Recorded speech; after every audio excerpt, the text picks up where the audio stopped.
नमस्कार. तुम्हाला लोकांशी बोलायला भीती वाटते का? कुणाशी बोलताना शब्दच सापडत नाहीत का? तर हा व्हिडिओ तुमच्यासाठी आहे.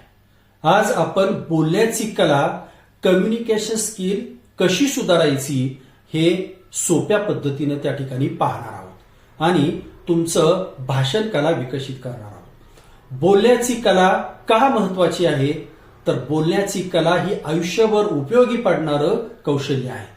चांगला बोलणारा माणूस लोकांना प्रभावित करू शकतो, आपले विचार पटवून देऊ शकतो, लोकांच्या भावनावर परिणाम करू शकतो. या विषयावर अनेक पुस्तकं त्या ठिकाणी उपलब्ध आहेत. बोलण्याची भीती कशी दूर करावी? तर त्यामध्ये पहिली बाब सांगता येईल की सराव करा. म्हणतात प्रॅक्टिस मेक्स परफेक्ट. फोन फक्त रील्स पाहण्यासाठी वापरू नका, नवीन कौशल्य शिकण्यासाठी वापरा. कारण आज ऑनलाईन लोकांशी बोला, इंग्रजी बोलण्याचे भरपूर ऍप्स आहेत ते वापरा, अगदी कस्टमर केअरशी बोलण्याचा सराव करा, दररोज 2-3 मिनिटे बोलण्याचा सराव करा, कॅमेऱ्यासमोर बोलण्याचा सराव करा.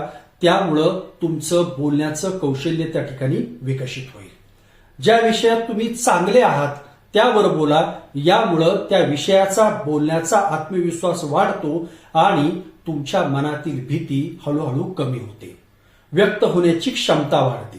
तिसरी बाब सांगता येईल की पहिली चांगली छाप कशी पाडावी. स्माईल ठेवा. बोलताना चेहऱ्यावर हलकं स्माईल ठेवा, डोळ्यात डोळं घालून बोला. यामुळं समोरच्या व्यक्तीला वाटतं की तुम्हाला त्यांच्याशी बोलण्यात रस आहे आणि ते तुमच्याशी अटॅच होतात. चौथी बाब सांगता येईल की नावाने हाक मारण्याची ताकद. मानसशास्त्र असं सांगतं, प्रत्येक व्यक्तीला त्याचे नाव ऐकायला खूप आवडतं. उदाहरणार्थ, अरे विजय कसा आहेस? यामुळं आपुलकी वाढते, समोरचा व्यक्ती तुमच्याशी जोडला जातो. पण एक गोष्ट लक्षात ठेवा की मोठ्या व्यक्तींना नावाने हाक मारू नका.